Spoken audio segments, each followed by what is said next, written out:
It's a real honor and privilege to have Dr. Chithra Madhavan with us today on this webinar. Before we start, a quick introduction about Dr. Madhavan. Dr. Chithra Madhavan holds a PhD in ancient history and archaeology. She is a postdoctoral research fellow from the Indian Council of Historical Research and a fellow with the Department of Culture, Government of India, a consultant to the Archaeological Survey of India. She is a sought-after speaker at the IITs and other prestigious institutes in India. And at Unmesa, she's going to lead our students on field trips to cultural centers where our students will explore architecture, inscription, and art, sculpture, and history of India. So without any further delays, I'd like to get started on this webinar. Welcome, Dr. Chithra Madhavan, and thank you for spending the time with us here. Thank you so much. Glad to be part of your group. Just one small correction, please. I'm not a consultant to the ASI. ASI anymore? Okay. Is in order. Thank you. Okay. There is a lot of the audio quality is not very good, Chitraji. So is not. What can I do? Shall I try talking without the headphone? Just give me a second. Sure. Yeah.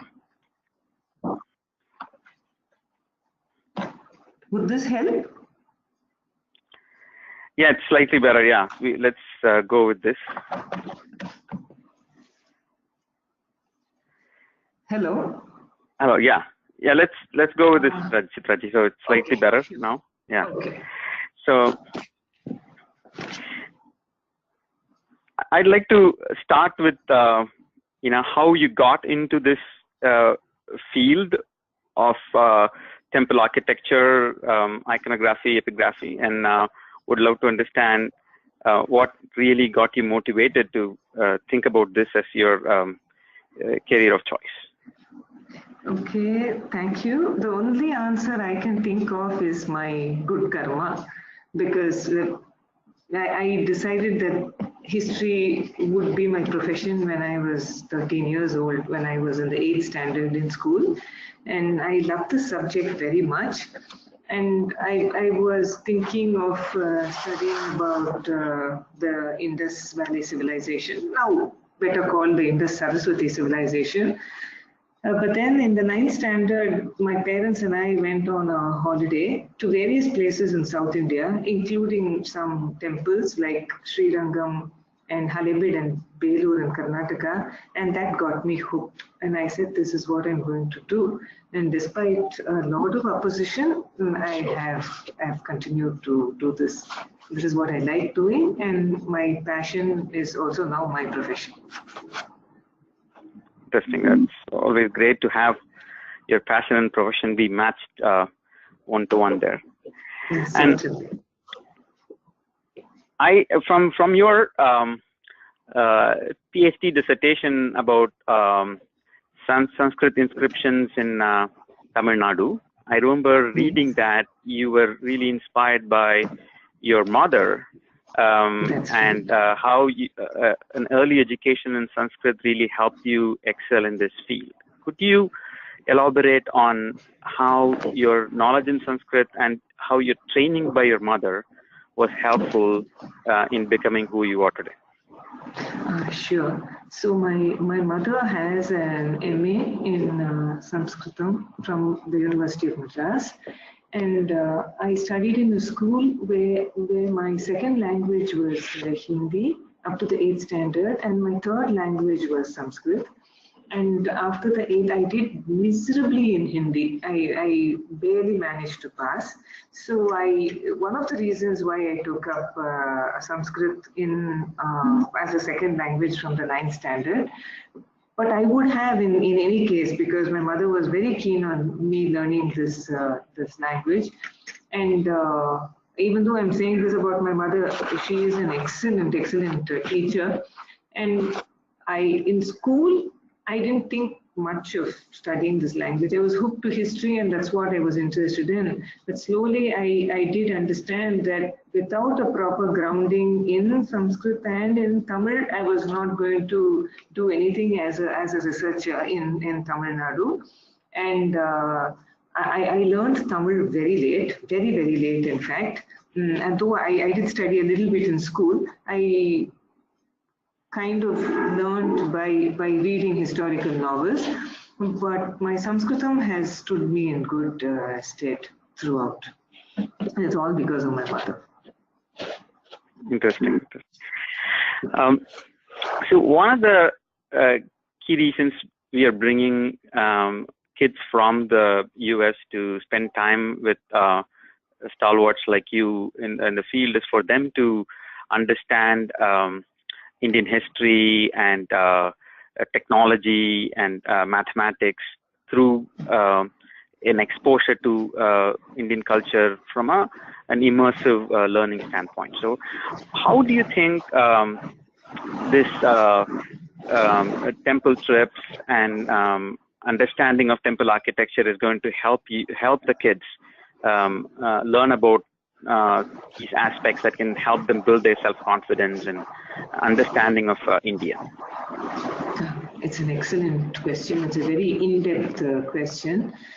So you see, a field visit to a temple site, let us say, I'm just saying, for example, to Mahabalipuram, which is actually Mamalapuram, or to Tanjavur, or to Agastyagurukulam, or in any of the beautiful temples, to Sri Rangam or to Chidambaram, whatever, little children, young students with sharp minds can understand very many things. First, what it takes to build a temple is a lot of team effort. Starting from the sthapati or the architect who has the master plan, and then his subordinates, and then the shilpis or the sculptors, down to the person who is the rock, people who are involved in the transport, and then people who put everything together stone upon stone. It's not at all easy. These days when we have our trucks and our cranes and what have we have everything, but we won't be able to build a temple of the dimensions of Sri Rangam or Tanjavur or Agastyagurukulam today. So with a lot of skill, with a lot of passion, they've put all this together and they've created something very important. Students can also understand how the temple was the center of society. It was an economic hub as well.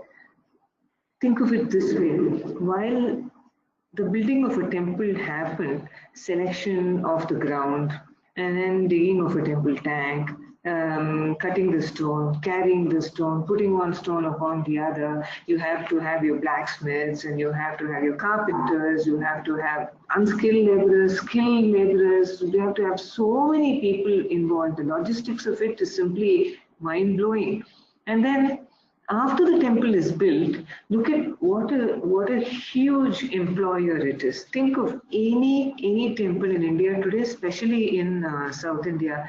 Think of the number of people it gives employment to, from the flower seller to the sweeper, to the accountant, to the electrician, dash. There are hundreds of people directly or indirectly under the employment of a temple today and in the past as well.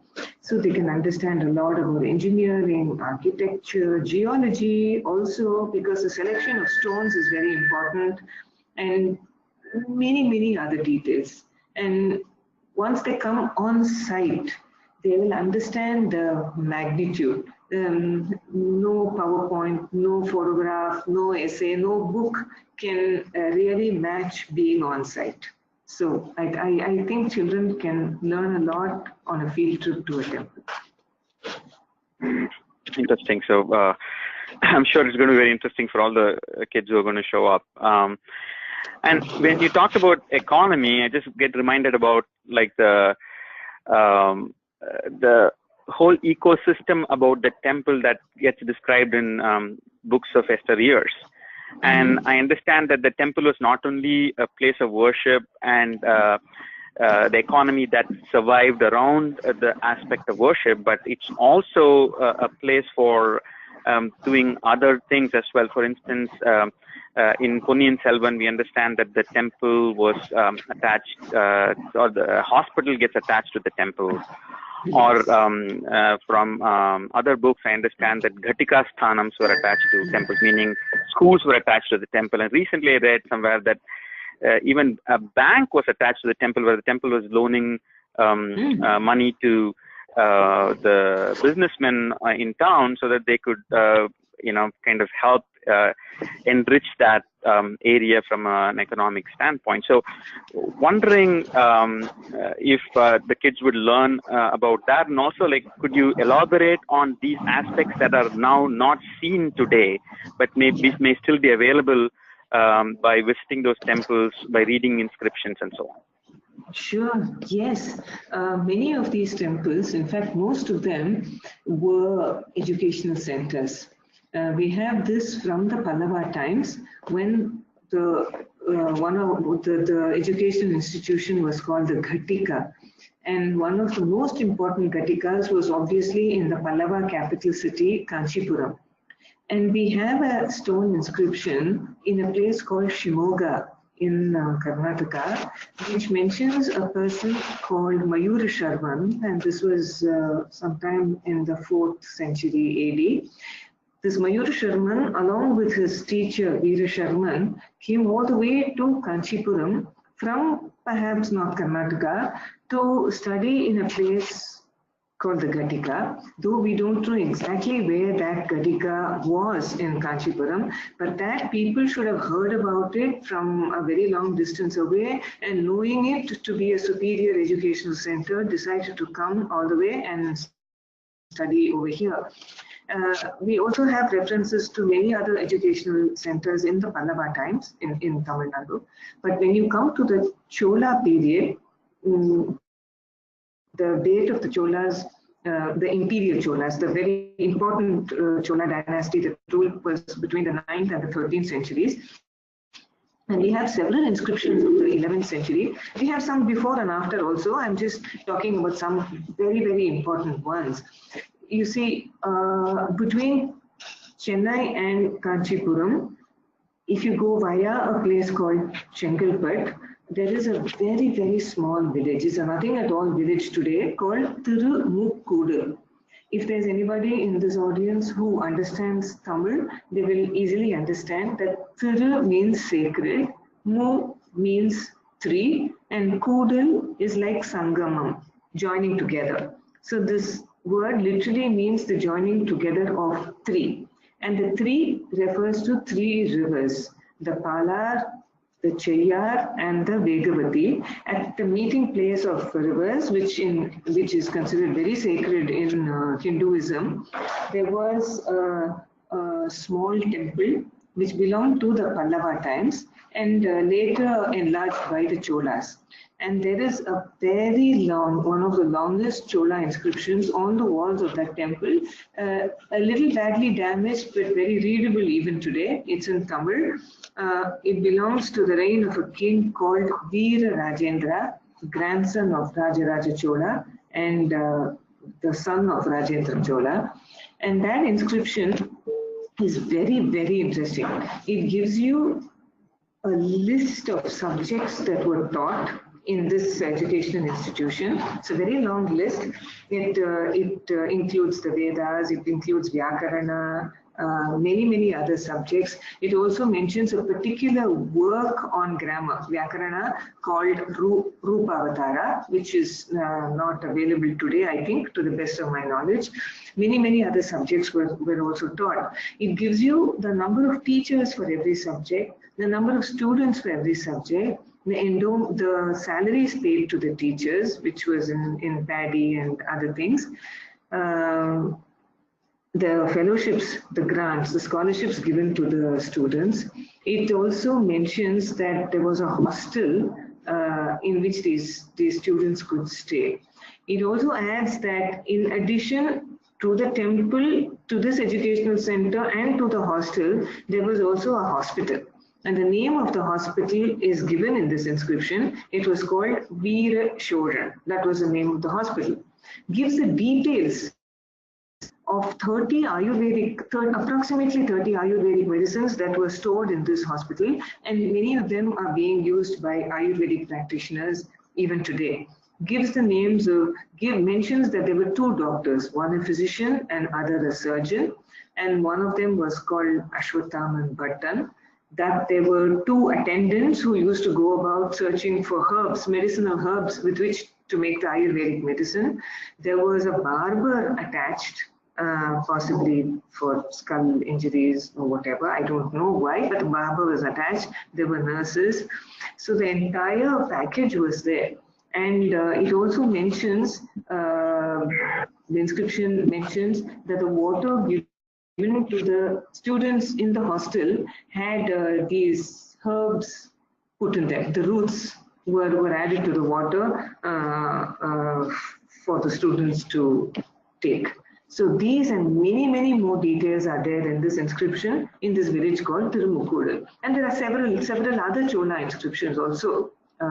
Veterinary science is also mentioned in one of the Chola inscriptions. So these temples were actually great centers of learning. We can call them temple colleges, we can call them temple universities, whatever. Very, very interesting. I'm sure those guys who are interested in such inscription and epigraphy would be excited to know about how those people lived 1,000 years ago or 1,500 years ago by going through these inscriptions along with you. And I remember taking a trip with one of the epigraphists from Kanchipuram a few years ago, where he was able to read off the inscriptions as if he's reading English or Tamil of today. I'm sure you have the ability to do that as well, given your background, and that just amazed me as to how we still have people who are able to read those inscriptions written in Pallava Brahmi or Ashokan Brahmi and all that, and that by itself would be a true inspiration for several kids who would be surprised that that kind of skills still exists in today's world. It takes a lot of hard work. It's back-breaking work, but then finally, when you're able to read something that was written several centuries back, you get a real high out of that. Yeah, true. So. Now, if we could switch topics and move to the technology behind these temples. We talked about economy, we talked about schools. Would love to help to educate the audience and myself about the technology behind these temples and why these structures are significant from a technology standpoint. Okay, they're extremely important because, as I said, in a particular place where a temple was going to be built, you may sometimes find no stone at all. And the best example that I can quote is the very famous Brihadishwara temple in Thanjavur, which is a UNESCO World Heritage Site and is protected by the Archaeological Survey of India, ASI. So in Thanjavur, it's flat ground. You hardly see a boulder, leave alone a hill or a mountain. And the building of this huge edifice, the Thanjavur temple, needed lakhs of tons of stone. And where was it all going to come from? So on this side, very, very many kilometers away, you have a place called Pudukkottai, and on the other side, very, very many kilometers away, you have a place called Tiruchirappalli, Trichy for short. So all that area is very rocky, it's like an arc from one end to the other. So in those days, they went that far, as I mentioned earlier, quarried the rock, had it transported. We only know that people pushed and pulled, perhaps elephants were used, maybe they were floated down the river. We have no exact idea of how it happened. This is conjecture. This is how it must have happened. And then putting one stone upon the other wouldn't have been easy. So you lift the first stone and put it in a certain place, The second one also with a great deal of effort you put on top of that. So the third one, how is it going to go on top of the second stone? So we understand that there must have been a ramp made of mud and sand, and you pushed, or you got an elephant to push the third stone into place. And then what you would do is you would raise the height of the ramp, and you would also make it longer. The incline would be longer, and then the fourth stone would go into place. So basically, this is how a temple would have been constructed. Painstakingly slow process, and we also understand that between the stones, one stone upon the other, between the stones, we don't have any binding material.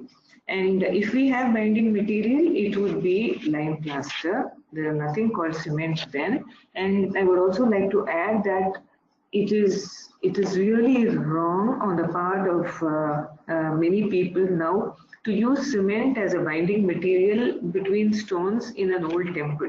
They think they're patching it up, they think they're making the structure stronger. But let's understand that cement is an alien element to a piece of architecture that's about 1,000 years old or even 500 years old. It will not gel there. And this is a mistake that is happening. So when there was one rock upon the other with hardly any binding material, sometimes the interlocking system was used. So there was, suppose there was an earthquake or something like that, and there was provision for the stones to move ever so slightly, and the structure would not fall. Look at our modern houses. We have brick upon brick, and then we are sealing it with cement between them, and then putting a plastering of cement on either side. So if there is a quake, immediately there will be a crack running up, and then the crack will widen and the whole thing will fall. That didn't happen to our ancient structures, unless it was a huge natural disaster. Our structures were strong, they withstood so many things, and they continue to stand strong even today. And all the credit goes to our master architects, our engineers, our sculptors, our geologists. We had it all in place. Amazing. The fact that they still stand majestic even after 1,500 years, 1,800 years after the building was built, it tells you that their civil engineering and technology skills were at a level par excellence, and they still stand testimony. So moving on, we talked about a few potential sites like Gangaikonda Cholapuram, talked about Uttaramerur, and we talked about Mamallapuram as possible sites that you may be taking the kids to. And would love to understand a little bit more about these sites. I'd like to start with Uttaramerur, especially because of the Shila Sasanam there on our Chola democracy. Would you take a minute to explain the democratic, the story about Indian democracy from the Uttaramerur temple, please? Yes. So there is this place called Uttaramerur, about 20 kilometers from Kanchipuram. It is very famous for a Pallava period temple, which is called the Sundaravarada Perumal temple. Now, many people make the mistake of thinking that this very important Chola inscription, which we are going to discuss, is found in the Sundaravarada Perumal temple. It is not. It is found on the walls of what is called today the Vaikunta Perumal or Vaikunta Perumal temple, but that was not really a temple. It was what is called a Sabha Mantapa. Sabha in the Chola times was an administrative organization of a village, and this organization was involved in various activities. So the Sabha was divided into many subdivisions and many committees. So there were people who had to be on these committees to carry out the work. For example, there was something called the Eri Varyam. Eri is a tank or a lake. And in those days, the people of a village were more than aware that these lakes or ponds, tanks were water harvesting units, and then they had to be preserved, taken care of very carefully. There's a lot about it in various inscriptions, taxes on the maintenance of lakes, etc., etc. So an Erivarium, then you have a Totavarium, committee for the gardens. We have various such variums, and people had to be on these variums. So what kind of people were they? So this more than 1,000-year-old inscription, which belongs to the reign of a very famous Chola king called Parantaka Chola of the 10th century, gives us, this inscription tells us the do's and the don'ts of how a person who wanted to be on the committee should be. Now, what should he have? He should have. I'm giving it in a nutshell. It's very deep. It's a very profound inscription. I'm just skimming the surface. And so this person should have learning in the Shastras, especially in the Dharma Shastra, because that would be very useful to him when he's going to administer the village. And then he should have a certain amount of property against his name. I guess this was to ensure that he was kind of well-to-do enough and wouldn't get into this for money. He should not have been on this committee earlier. So there are very many things. He should not have any criminal records against his name. The list goes on and on and on, the do's and the don'ts for a person who has to be on this committee. Now, this was called the Kudabolai system, and the names of these people were put in a pot, and a young boy was called, and they were asked to select. It is more a selection than an election in a way. So this was a very effective method of getting very good representatives from the village onto the various committees that were going to take care of the village. Wish today's politics made a note of some of the inscriptions that we have from the past regarding governance, yes, and apply some of these, especially to the candidates that end up contesting elections today. So, it's very important. We bear this in mind 1,000 years ago in one small village in Tamil Nadu, and obviously it was there across the Chola country. But there's one inscription we found, and it's in very great detail. But this small village could not have been the only sabha with these rules and regulations. It must have been very widespread, definitely. So when I talked about your skills and your background, lots of people were really surprised that there are still people who have the ability to read and understand the inscriptions and also have such deep knowledge about our temples. How much of this knowledge is currently getting preserved, and are we seeing any kind of an uplift in terms of number of students learning this today? And what kind of risk are we running into in terms of survival of this overall area?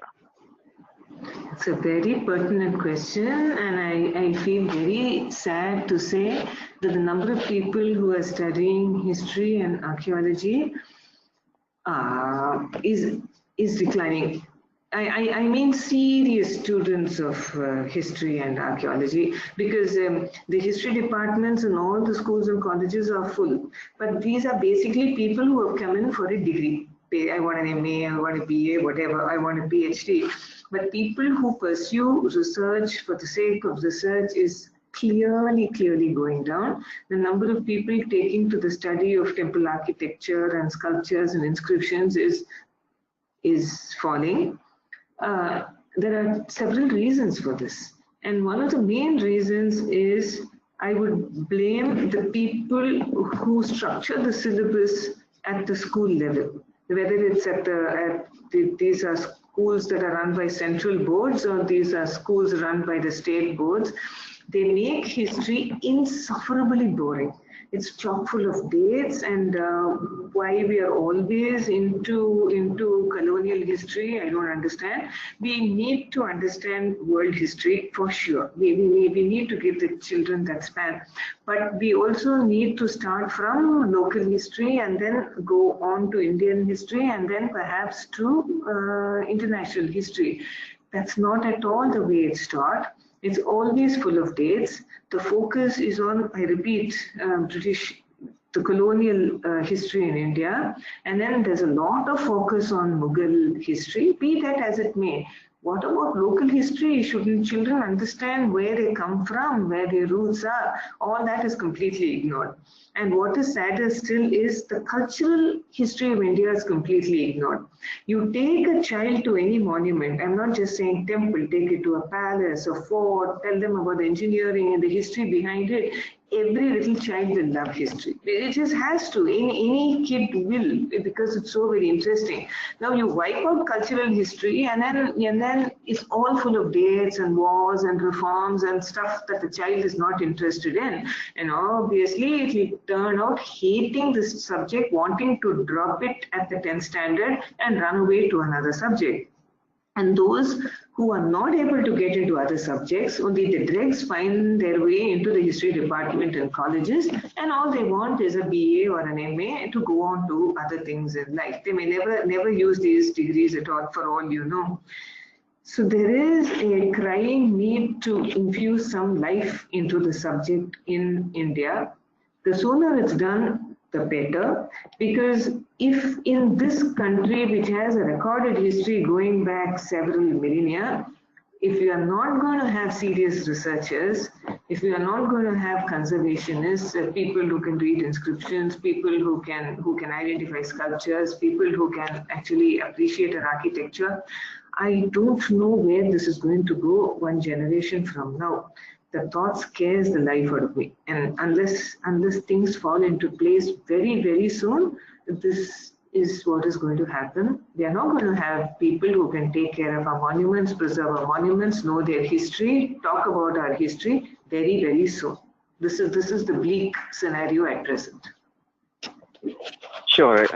I hope the parents listening will take note of this, and especially kids listening would be excited about showing up to learn this. And before I ask you the question about what are the kids really going to take away from this, we'll come to that. But before that, I'd definitely like to ask you about the erosion of our history and architecture over time because of poor maintenance as well. I understand that a lot of inscriptions are being lost because these organizations that are responsible for fixing broken temples and monuments, they end up using modern day technology, like you said, to cement stuff, and then we lose inscriptions in the process, and also we end up losing the original form it was in. I see many temples where you have the sandstone-based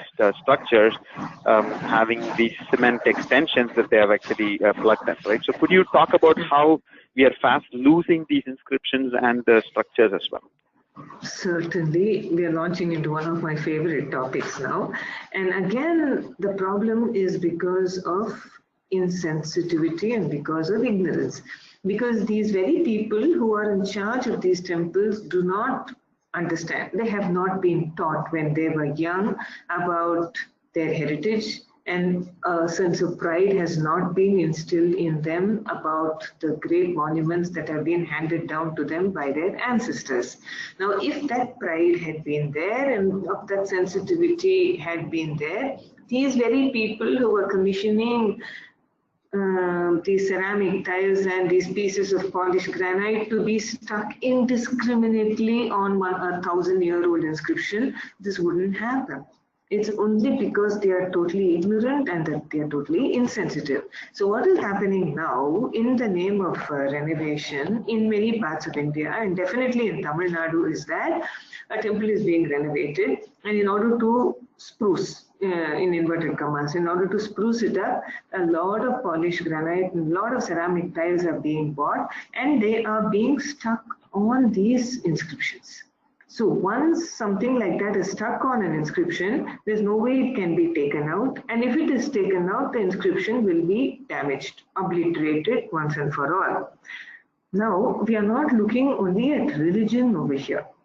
Let us understand that most of these inscriptions are, to use a technical term, donative in nature. Then there were people, not only kings and not only royalty, but common people like us donating to the temples. Now, what exactly do you get out of reading an inscription? First of all, you understand the language that was in vogue in that period. You also understand the script that was in use. We all now know that Sanskritam is written in a script called Devanagari. But how many people know that this language was written in a script called Grantha almost throughout the ages in Tamil Nadu? Devanagari was hardly ever used in Tamil Nadu, though we know from a few examples that it was there, it was known, but they chose a script called Grantha. So you get language, you get script, knowledge of languages, knowledge of scripts.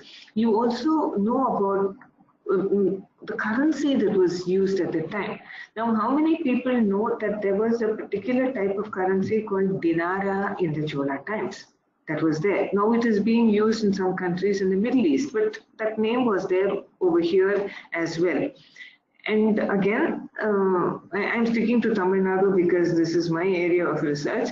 And if there are any Tamilians listening to this conversation, we use the term panam and kashu randomly as money, but it had a currency value in those times. There was a particular denomination to all of that.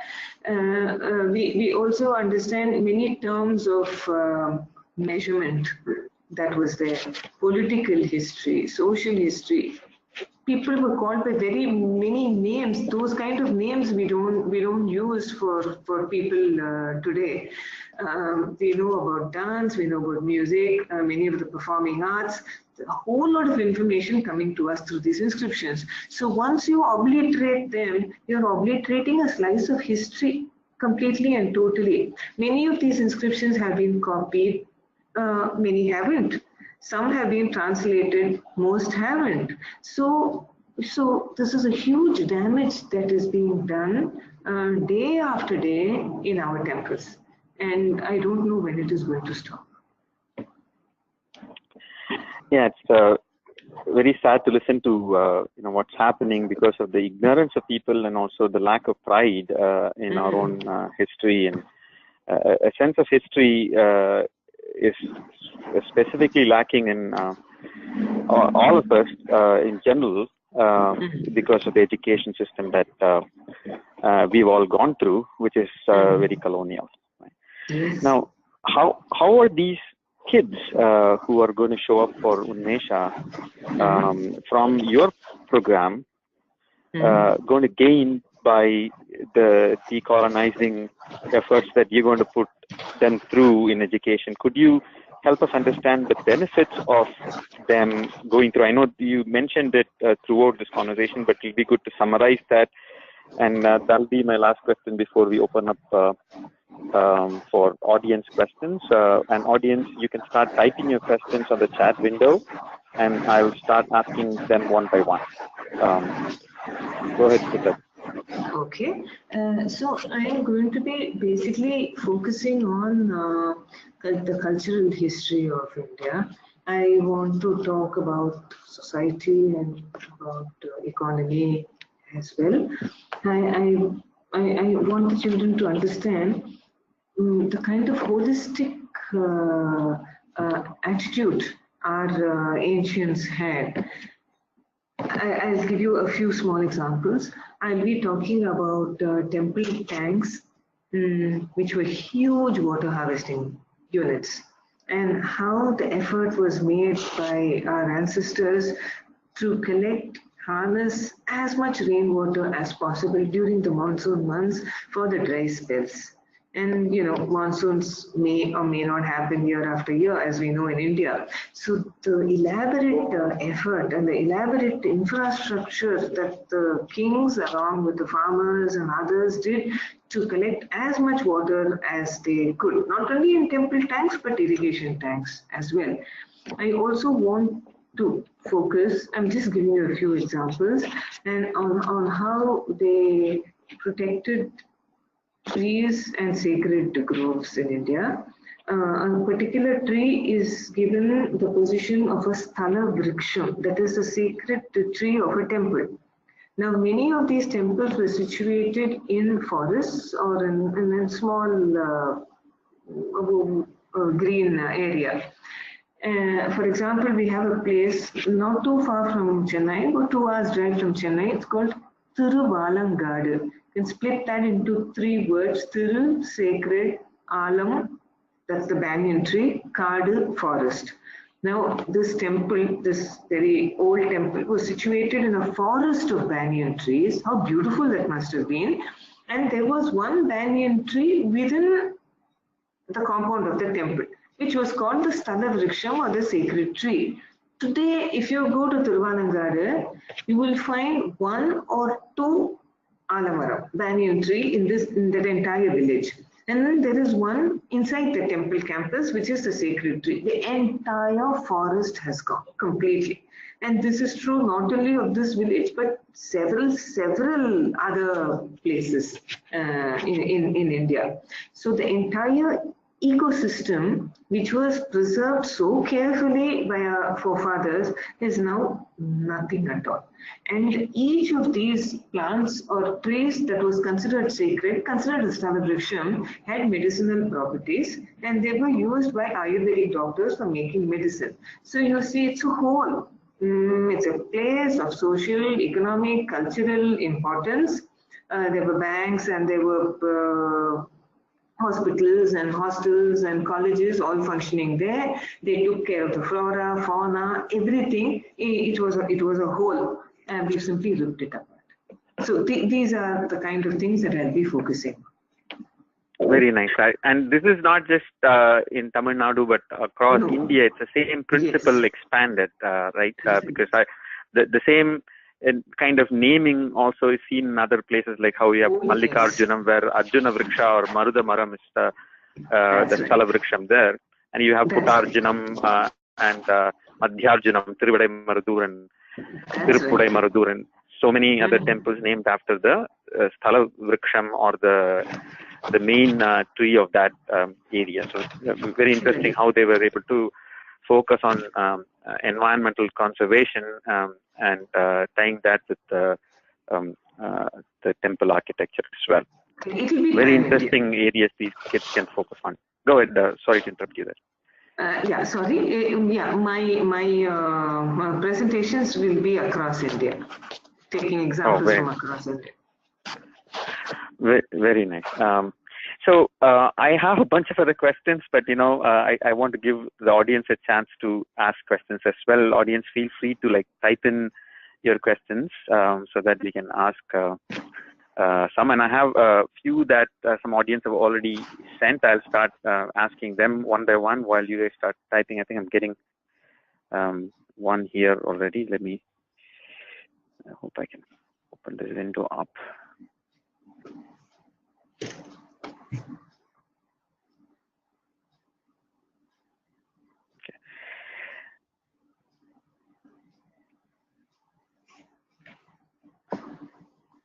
So there is your cousin and admirer Shubha Narayanan.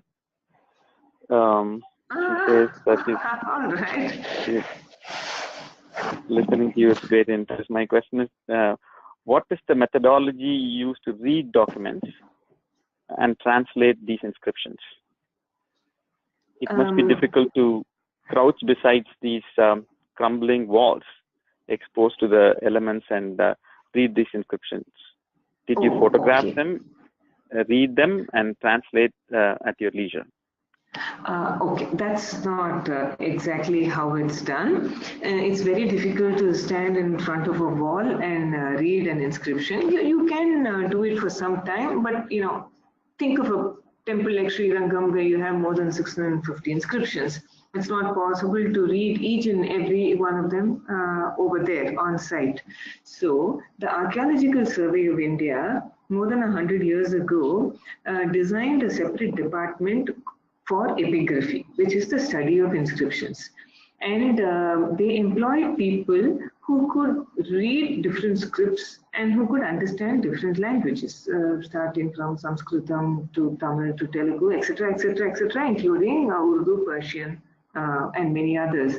So these great experts, along with their assistants, used to go and still go, that epigraphy department is still functional. They used to go to these temples and then take what is called an estampage, that is a copy of the inscriptions directly from the walls. So again, to put it in very simple terms, you would put a thick piece of paper, it's a very special paper-like thing, on an inscription, and then you would wet it, you would splash water on it, and then you would take a very special ink and apply it on the paper, so that the imprint of the inscription would come onto the paper, and then you would dry it, roll it up, take it back to your office, and then read the script that is there.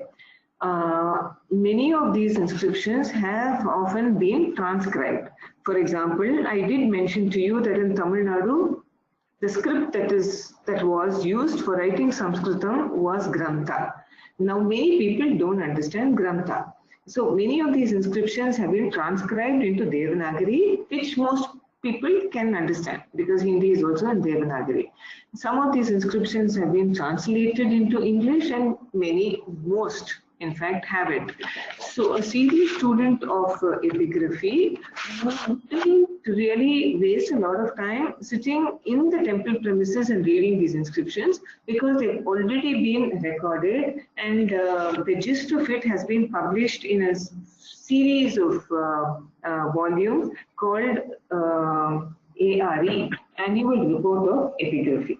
So you could look at these volumes, select the inscriptions you want, go to the head office in Mysore, get the transcript or the estampage, and then read the inscriptions. This is how it's done.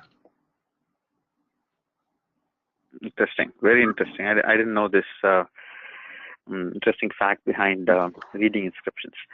Another question from the audience is like, could you elaborate a little bit on the Gangai Konda Cholapuram tank, as we were talking about tanks earlier? Oh, yes. And it's supposed to be a very interesting piece of history as well behind the tank. Oh yes, oh yes. So Gangai Konda Cholapuram is named after the title of Rajendra Chola I, son of Rajaraja Chola I in the 11th century.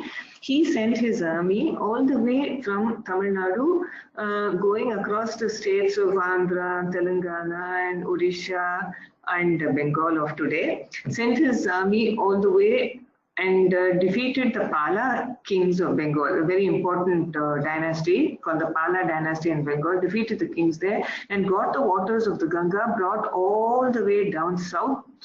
He gave himself the title Gangai Konda Chola. He named his newborn capital city as Gangai Konda Cholapuram, and where he built a temple which is called Gangai Konda Cholishwaram. Now about a kilometer and a half from this temple today is a lake, huge lake called Ponneri. And most people don't know that that irrigational tank was created on the orders of Rajendra Chola in the 11th century. And the original name of the tank, now called Ponneri, was Chola Gangam.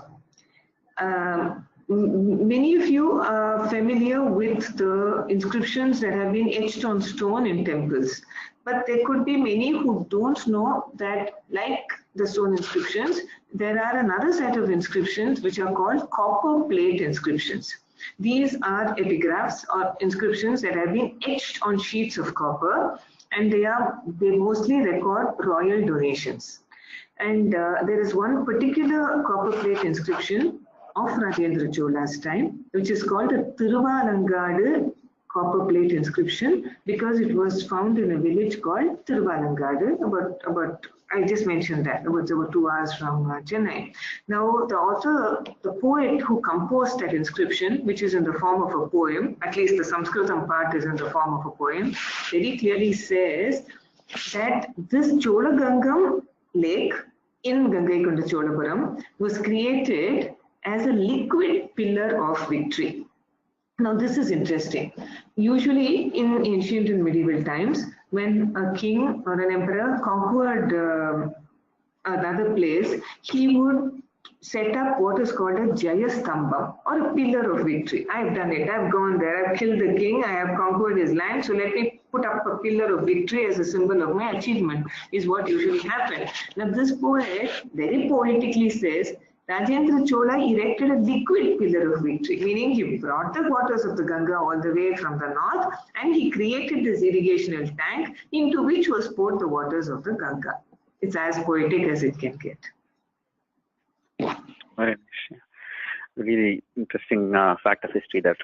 So next question I have is like, as expatriate Indians, how can we help preserve these invaluable documents? Or what can be our contributions from outside of the country?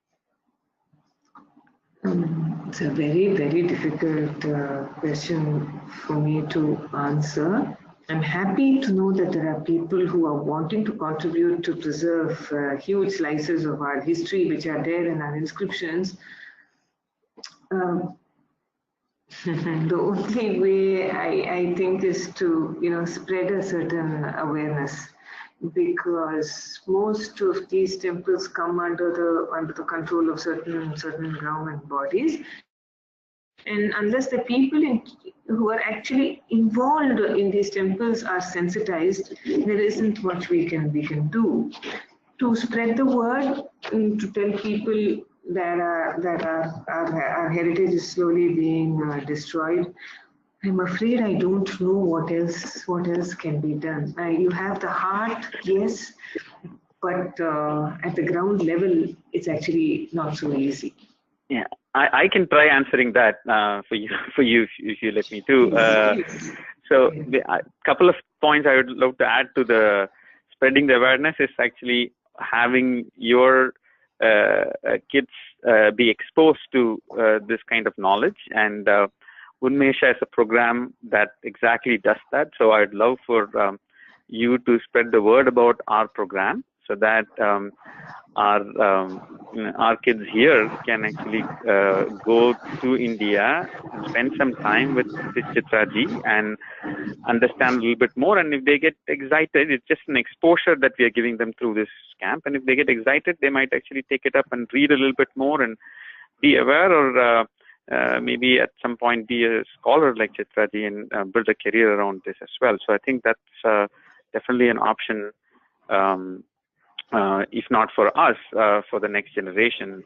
And as we can see in America, people pursue their passion irrespective of the kind of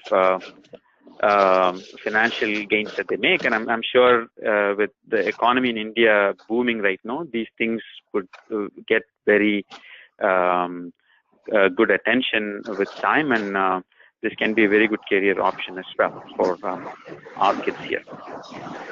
Wonderful. So the next question I have is about temples of North India versus temples of South India. One of the audience members is interested in finding out if the temples of North India look different because of the invaders pillaging the temples, and because they are rebuilt at a later time, and did that result in the difference in the look and feel of the temples between the north and the south? Well, yes and no. You see, in temple architecture, we have very broadly, very roughly, 3 styles of architecture. The ones in the north are called the Nagara style of architecture. The ones in the south, this is a very broad classification, it's called the Dravida style. And a fusion of the Nagara and the Dravida would be called the Vesara style, which is found in the Deccan area and some parts of Karnataka, etc. the most striking difference, most striking among very many differences, is the top part of the temple, which is called a Vimanam in south. A Vimanam is the superstructure above the place of worship, which is very different in South India from a Gopuram, which is an entrance. So the entrance is called a Gopuram, and the structure above the place of worship is called a Vimanam. Again, this is a very, very rough translation of all that I'm saying. It's very broad. In the north, that same structure above the place of worship, instead of being called a Vimanam, goes by the name Shikara. And it will be curvy linear. Those of you who have seen the temples of Orissa and Khajuraho and many parts of Rajasthan and Gujarat will understand what the curvy linear Shikara is. If you haven't seen it, you can do a very quick Google search and you will understand. The Vimanams of the south are very different from the Shikaras of the north. Plus, the temples of the south have had a longer time to develop than those in the north. If you take the example of temples, very well-known temples, like perhaps Chidambaram or the Madurai Meenakshi temple or the Ranganatha Swami temple in Srirangam, they have evolved over very, very, very many centuries. Whereas in the north, due to several invasions that happened, that kind of expansion was cut short. We have to thank the Vijayanagara Samrajya, the Vijayanagara Empire, which started in 1336 on the banks of the river Tungabhadra in present-day Karnataka, for putting an end to the invasions from the north to the south, and almost everything by way of heritage that we have in South India is due to the Vijayanagara emperors. I'm not going off at a tangent. I'll come back to our topic, which is why the temples of the south have huge campuses which see the evolution of temple architecture over several centuries, whereas except in very few temples, like perhaps the Lingaraja temple in Orissa, you don't see such big campuses in the north at all. Plus, many of the temples that were looted and pillaged and plundered and desecrated have been rebuilt. And therefore, there are many more newer structures in the north. In the south also, many temples were destroyed, but because Vijayanagara rulers rebuilt them and their feudatories and Naik rulers rebuilt them, many of the rebuilt structures in the temples are themselves 500, 400 years old. Whereas in the north, newer temple building activity has also happened. But I pointed out the differences. There are also many similarities between the North Indian and South Indian styles of architecture as well. But I don't want to get into the technical details here. Chitraji, thank you so much for spending the time with us today. We are out of time now. We had scheduled a 1-hour call and we are a couple of minutes over.